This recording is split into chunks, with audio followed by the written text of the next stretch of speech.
Hello ladies and gentlemen, this is Blue Maxima and I want to talk to you for a bit about mobile games.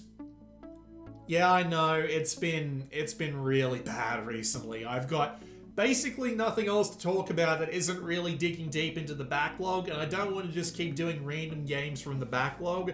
There are a couple of games that I really do need to get around to doing, like say Persona 4, but man, I don't want to start on Persona 4 because that's 20 hours just to get to a point where I can think to myself, okay, when can I start doing the video? Not I can do the video at 20 hours, I can start thinking about it at 20 hours because as we all know, that game is intensely long. So before we continue, there's a few things about the footage that I want to talk about, mainly that I had to record it using an Android screen recording app. I probably should have done something like SCRCPY or Skrcpy, or however the hell you pronounce that. I have no idea how you pronounce that. But basically, it did a couple of things to the footage. One is that when I went to play games that play on a horizontal play field, for whatever reason, the screen recorder didn't detect that I put the phone in landscape mode. So it made the video a bit weird, so I had to scale it up and it'll look really low resolution because of that. I do apologize for this, but there's not much I could have done about it. I could have also recorded the audio, but it would have made the entire thing a little bit unstable because I would have had to have had like 3 jacks coming out of the bottom of my phone, and that would have meant that the whole thing would have been quite unstable, which I did not want to deal with. So yeah, that's kind of annoying. There are also ads, or at least there were ads in this video before I edited them out. I cut them all out. They're not paying me, they're not getting a single advertisement on screen if I can bloody help it. So yeah, let's go into the reasons why I decided to do a video on mobile games. Reason number 1 is that, as I said before, there's basically nothing else out for me to talk about right now, and I've been getting kind of desperate. There's very little that I'm actually really interested in that isn't in the backlog, and I don't want to go too deep into the backlog. You've already seen 2 videos that are in the backlog. The second is that I've been kind of preparing for a couple of things that have been happening in my life as has been going on, you know, and I just...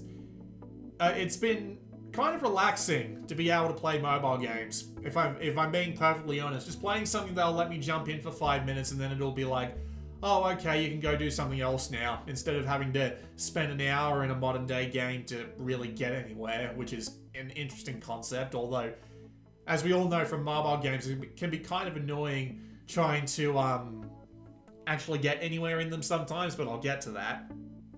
The second reason, or the third reason I should say at this point, because there's a lot of reasons. Next reason is that, well, I bought a new phone recently. I've mainly been on, you've probably never heard of this model, but it's a Galaxy J1 Mini. And the Galaxy J1 Mini is basically just a gigantic paperweight. More or less, that's all it is. Anytime I tried to do anything on it, from opening up Google Maps to see where I was going, to getting on Reddit, to trying to call someone, the phone would heat up like it was a bloody space heater, and I'd be worried it was going to blow up more than once. And it was just absolutely terrible for anything even remotely phone related, let alone playing games. So I never really had the opportunity to play anything game related on it.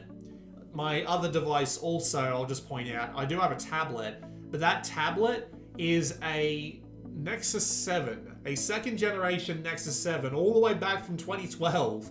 One of the speakers blew out on it. The touchscreen doesn't work properly, and I have to reset it every couple of days, otherwise it just goes straight to hell. But yeah, it's still a really nice device, which is what made me pick my next phone, which is a flagship, the Google Pixel 4 XL. Not made in China, so I didn't have to wipe it. Although, annoyingly enough, every time I went to look for a phone in the stores because I wanted to get rid of this terrible paperweight that I had, they would always recommend me a Chinese phone. And well, yeah, just China. Don't really want to go near that stuff as much as I can avoid it.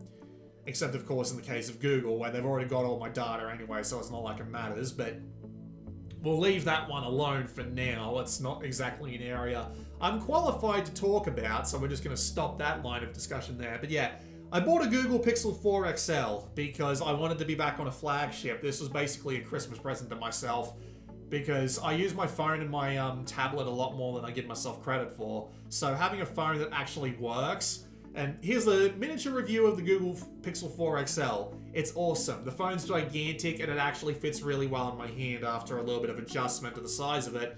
Not to mention that I've also picked up this case for it, which turns it into a bloody tank and makes it just the right dimensions for me to be comfortable with it. It's got a 90Hz screen on it, so it's really lovely, incredibly smooth, and a lot of the games I've been playing actually support it, so they really make the phone feel, well, not so much feel like it was quote-unquote worth it, but really show off the power that it's got inside it. And it's just really comfortable. Everything is nice and smooth. It came with a base Android install, so I don't have to go wiping the phone to get a more clean install. I got Nova Launcher back on it and it works fine. There's a bunch of apps both on and off the App Store that I usually like to use, like Fubar as a music player, apps like Takeyomi and AnimeX, and just all sorts of little things like that that just have made the phone a really nice experience compared to my tablet and my phone, which are so old and decrepit that they've basically got nothing going for them, barely anything works on them anymore. It's nice to be back up to date, is what I'm trying to say. So it's more or less the perfect phone to start diving back into the mobile games market. And I will admit that my final reason for checking out mobile games more intently is that I've always been curious about it. Like, I've always appreciated interesting concepts for games and stuff like that, and just portable gaming in general has always been a favorite of mine. I always appreciate being able to hold something in my hand and play instead of leaving it to things that sit on my desk or under my desk or just next to a television or whatever, which is why one of the next videos that's going to come out, because I've basically got nothing else to do, is going to be on the Nokia N-Gage, because I managed to get my hands on one of them and I've been playing games on that, and I'm going to record a rant on that at some point, although I'm going to have to be using someone else's footage for it because it's impossible to get video off that thing. I'll have to use my new phone to get some footage of the body at least though, so whatever. But yeah, I've always been curious about mobile games and the ways that games can take advantage of the mobile market. However, as we all kind of know, the mobile market has been terrible almost since its inception. There was a few good months there where there was a bunch of neat little games and applications that a bunch of us miss, and a few little things like that. Then it started becoming overloaded with free-to-play garbage and games that were basically just Skinner boxes where you just sit there, tap away, wait 10 minutes, and then tap away again. And stuff like that that would just absolutely flood the store. And I will say that while it has gotten slightly better over the years, it's still not great. And it kind of determines on you, actually finding the really niche and enjoyable ones, just to make sure that the Google Play Store is oh, I'll just recommend this guy's stuff that around the lines of stuff this guy's played before. It makes things a little easier once you've started playing a bunch of good games, but it is still kind of a nightmare trying to find some of the stuff. And admittedly, the Play Store is at fault for this one. It really is, because there's a bunch of things going on here which I really don't like with this store. There are some games that it recommends that are entirely fine, out of the way games that I never would have known about otherwise, but again, that's mainly because I've been downloading games that have been out of the way to begin with, and the store is just adjusting to my preferences. But with that said, when I first started using this store again, it was terrible. There were bullshit games that you could tell from a mile away that were just full of the usual set of crap. There were endless Clash of Clans clones. I'm surprised that game is still going, by the way. You'd think all the clones would have drained its player base away by now. And all sorts of games from Chinese mega corporations that are just, absolutely dreadful clones of things that you'd already play on PC or console. One of the games that was most promising was this Curated clone, which was close, but still managed to have that Chinese style of just complete heartlessness to it. That just made it really difficult to play for more than a few minutes at a time. So there's lesson number one, kids. learn the names of the big, like, Chinese companies and never play anything from them. I'm not even counting Gameloft in that, because Gameloft from time to time usually come out with something decent. But I'm talking about companies like Tencent and NetEase and Glue. Companies like that just put out, like, similar clones of everything over and over again. Sometimes they come up with interesting stuff. Like, I've heard good things about a game called Identity V, which is kind of like a Dead by Daylight asymmetric multiplayer style game, but I wasn't able to actually get it to play. It was an annoying bug with Google Play games that I actually have resolved at this point, but still. Try and avoid everything by them, they tend to feel heartless. So, I've been saying most of the time that I've basically had to be digging for these games, and how the hell have I managed to pull that off? Well, there's one good answer to this, and that is a fella named Nimble Thor. Now, I'm going to give this guy a shout out. I don't usually give guys shout outs, but he has very few subscribers right now, and if you're into mobile games of any kind, and you've lasted this long in the video, you probably are at least relatively interested. So, if you want like a YouTube channel that covers mobile games, go for this guy. He knows what he's talking about. How did I find out about him? Well, I went to the Android gaming subreddit while I was in the process of looking for games. And this was around like the day before Christmas, right? I knew I was getting myself a new phone at some point after Christmas. So I was thinking to myself, I should probably hunt down some games to put on it, because I'd feel bad about buying a major flagship and doing absolutely nothing with it. So I went to this subreddit, and this Nimble Thor guy had posted a video which was like, these are the top 100 games that I thought were worth playing on mobile in 2019. And I thought to myself, oh, I don't really want to watch this video. I wonder if anyone in the comments has done the legwork. Turns out Nimble Thor himself had done the legwork, and he had actually put all of the 100 games in a list with Play Store links. I was incredibly grateful for this, and I immediately started going through and looking at the games that he suggested. And he had a lot of good suggestions, man. He had some amazing suggestions, and a combination of that plus a few best mobile games of X years from Touch Arcade really gave me a much better experience in comparison to like going through the Play Store normally and just hoping for the best. So when you go through a curated like list like this, for example, there are a ton of advantages to it. The first is that you end up finding a lot of games which are incredibly generous. Now, I'm sure we're all aware of the multiple different kinds of systems that certain mobile games use to like prevent you from playing too much, to keep you from playing their free-to-play offerings, and to try and convince you to buy stuff. When it comes to things like the games you get off a list like Nimble Thor's, though, they are incredibly generous the way things work. Like, one of the first games I downloaded from Nimble Thor's list was a game called Golf Blitz. It's from the people who made Super Stickman Golf.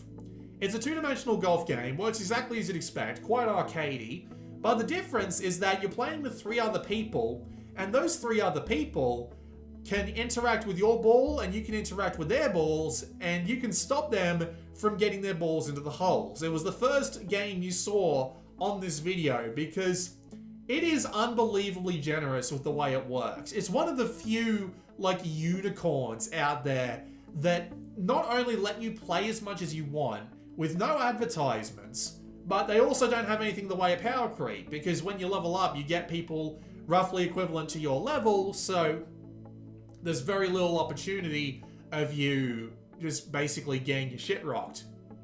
And it's great.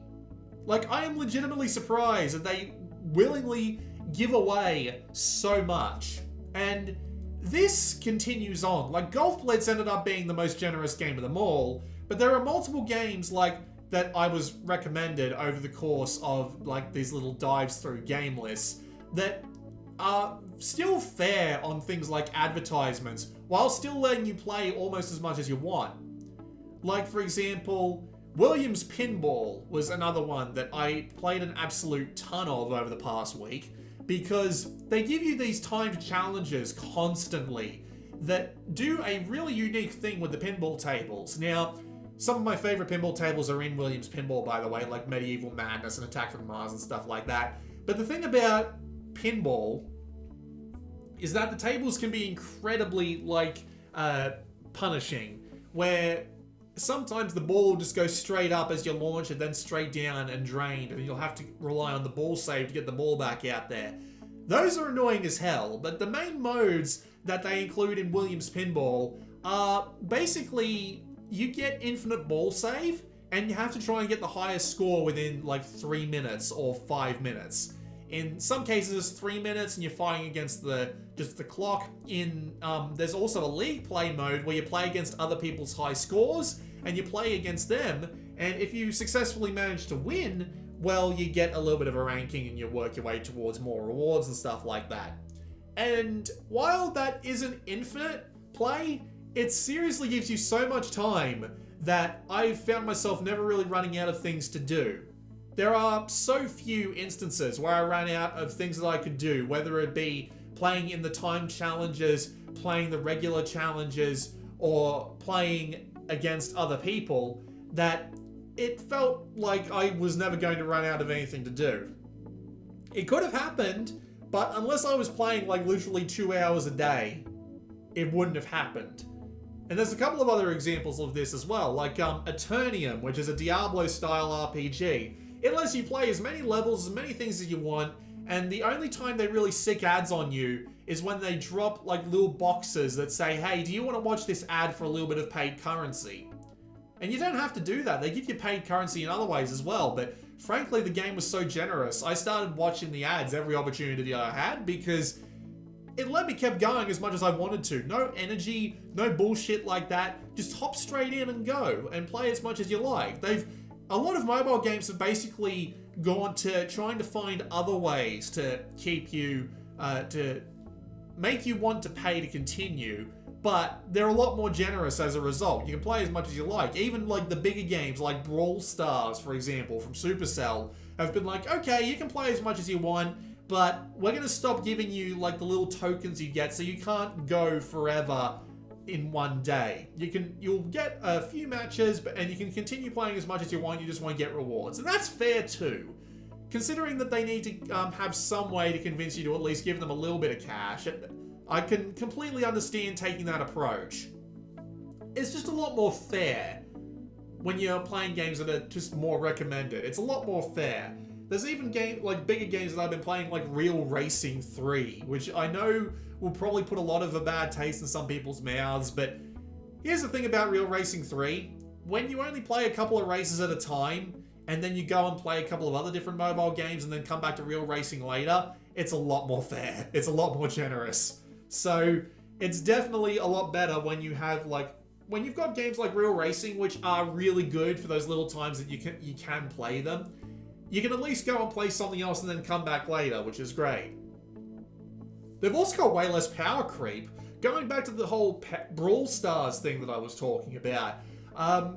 In Brawl Stars, they matchmake you with people depending on the amount of things like trophies you've earned, so overall skill with the character. So you can be put up against someone who's got more power than you, but is less skilled with the character. So you can often outwit them, which is really interesting. And there's even games like bloody Call of Duty Mobile. Now, I like Call of Duty. I've liked Call of Duty for a long time, so it's a little bit weird to have it on mobile and then have it have less bullshit than the full-on console versions. It's weird. The furthest they go with that is having these little abilities on the higher rarity guns that give you things like reload slightly faster when your magazine is at its lowest point, run slightly faster off spawn, and I actually managed to find a couple of these guns in the world that I was able to test these abilities with. It was nothing. It was literally nothing. And this is also Call of Duty, and you think, oh, they'll probably have an energy system that'll stop you from playing. nope, you can play as much as you damn well please. They rely on the battle pass, because of course they do. And that's the one annoying thing about it, but still, way less power creep, and you can still play as much as you want, which is really interesting. They've even got, like, demos. There are some games out there like Grim Valor, which I haven't actually got around to playing yet, which basically give you an entire chapter for free, and then you have to pay for the rest of the game. So yeah, we've basically gone back to having demos on mobile. That's pretty awesome, actually. I really appreciate that. I really like the idea of having demos again. And you can still get, like, demos. Like, I believe Google Play actually has, like, a 2-hour refund period after you install the game, which is a interesting concept, but I think a paid demo is a demo that you can pay for later, not a paid demo, but a demo that you can pay to unlock the rest, is way better. But there are some areas that even, like, the more in-depth stuff has been improving on. Like, mobile controls. That's the one thing that surprised me the most about getting back into mobile games. Like, I played on a Galaxy S2 way back in the day. That was my first flagship, and I played a ton of games on that. And, of course, the controls were always a bit iffy, you know? The controls were always a bit jank. But moving on to a Pixel 4 XL and playing games on that, I don't know if it's the phone, I don't know if it's the games, I don't know if it's a combination of both. But the overall amount of control that you've got in some of these games is ridiculously good. Like, there's this one game that I don't play very much because it's a battle royale game where you have to fight against bots most of the time, which is always depressing, but it's Bullet League. It's a two-dimensional platformer battle royale game with, like, twin-stick controls with an extra button to jump. But the controls in that game are so good. Like, I legitimately have no idea how they got the controls in that game to be as good as they are, but they are ridiculously smooth. I almost never had a point where I said, "Oop, the game screwed me out of that one." No, the controls are so smooth, I could have sworn I was almost playing on, like, an NES pad. Like, the controls were that good. I don't know how they managed to pull it off. And a lot of games are way better about this now than they used to be, as far as I remember. Like, there's a game here called Bullet Hell Monday, which, again, lets you play as much as you want, but you do get to play ads from time to time to make yourself play a little, to give yourself a little bit more money so that you can upgrade faster. But man, the controls in that game are so good. Most of the times I died in the video footage that I actually have on this one is me basically just wandering straight into a bullet because I'm an idiot. But yeah, the controls are just so much better. I also don't know if it's because I'm playing on a 90Hz screen, and a lot of games do support that, but it's entirely possible. But pretty much every game that I played has been better on the controls than I expected. Everything from Archero to Brawl Stars to Sierra 7, which I'll show off later, to Williams Pinball, to all that. The controls on all of these games are just miles ahead of where they used to be, and it's just a lot more comfortable to play. Again, I don't know if this is because of the phone or the game or a combination of both, but it works really well, and I'm genuinely impressed at how much better it's gotten. Of course, I'm not saying that all of these games are flawless. There are, of course, still games like gacha games, for example. I tried playing Gundam Battle Gunpla Warfare because I love Gundam Breaker, and man, it felt like getting kicked in the nuts, I gotta tell ya. The amount of bullshit they make you go through in that game is just utterly depressing. I have got a copy of the bloody GQ Powerful Pro Yaku gacha style game on here, and it's not particularly great as well, but frankly, it's slightly less frustrating than trying to get my copy of 2018 to work in my Vita.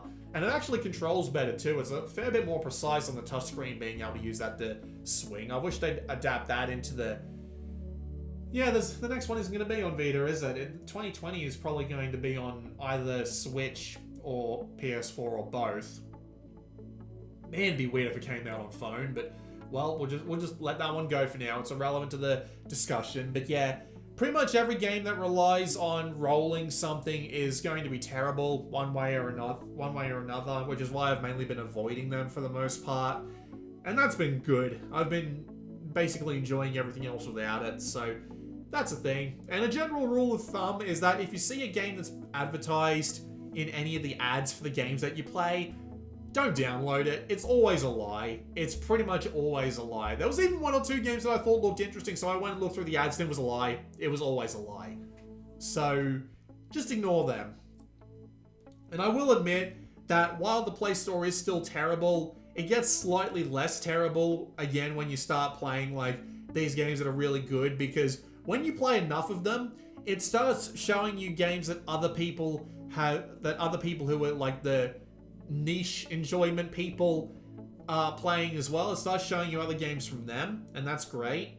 I'm hoping for something along the lines of like an Apple Arcade for Google Play, but for more like niche titles. Apparently there's this one service on the App Store that is resurrecting older mobile games and making it like a subscription service to play them all, which is an interesting idea, and I hope they bring that to Android soon. I can't remember the damn name of it though.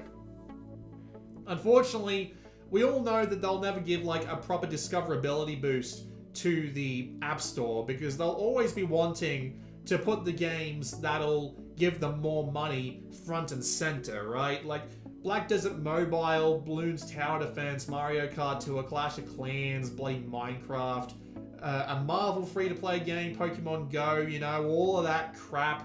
Stuff that'll have tons of microtransactions, that's always going to be at the front of the store. So you're always going to have to put in a little bit of extra effort to go and find like the little hidden gems like that. But yeah, there's one last depressing thing too, and it's not really that depressing, but it's just like something that's a little disappointing. Most of the games that were actually recommended, like I saw this list on Android Gaming while I was browsing through it, right? And it was a list of like recommended Android games from the year, and literally they had like 25 games on it, and 95% of them were ports from console titles that were premium. So even people who are actively focused on mobile games seem to have trouble finding good like mobile games and not ports from console.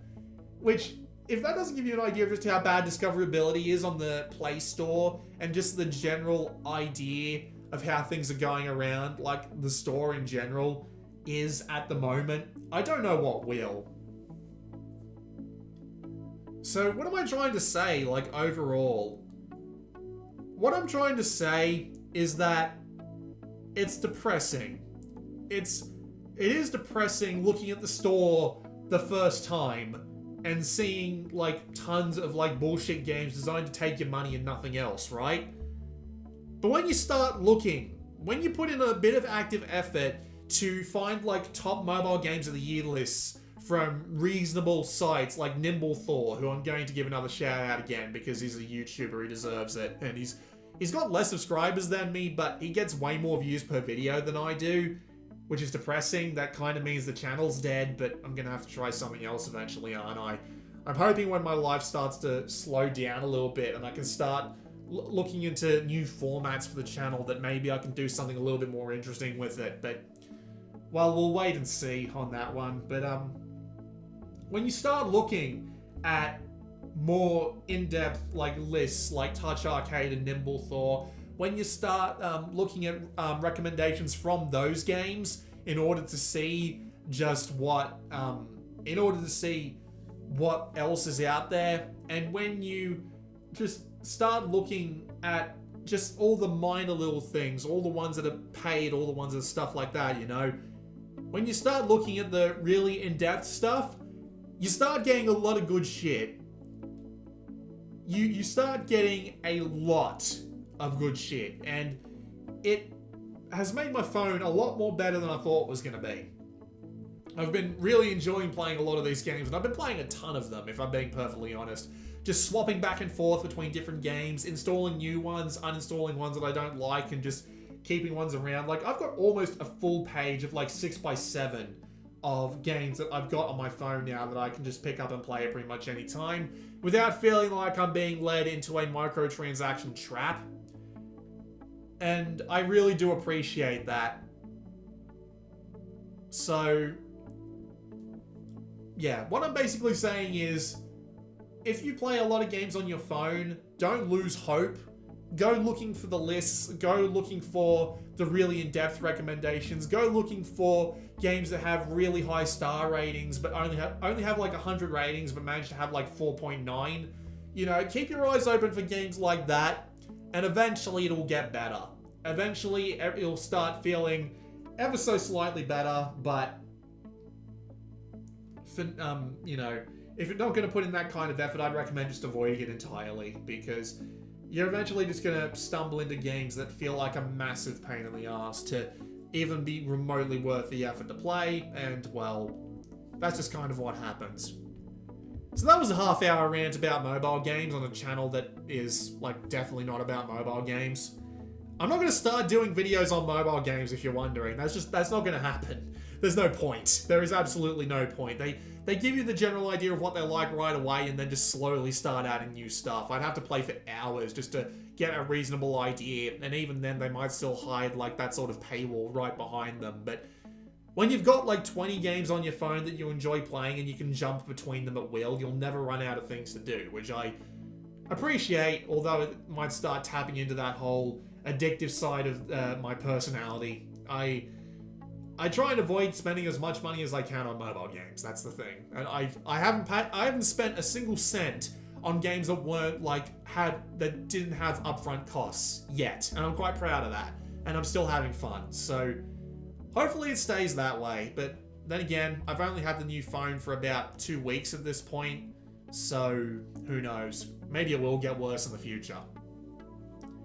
I apologize for the general lack of high quality videos from me recently. It really has just been a bit of a drag with like very little in the way of new games. The backlog just isn't that appealing to me right now. And I have a bunch of other stuff going on in life that's just kind of getting in the way, but yeah, that's just what happens. I'm hoping to get a new format off the ground at some point in the future, but for now, we'll just have to see how this does. This has been Blue Maxima. I'm going to let you watch the rest of this and listen to the music going on in the background, but yeah, I'll see you all next time.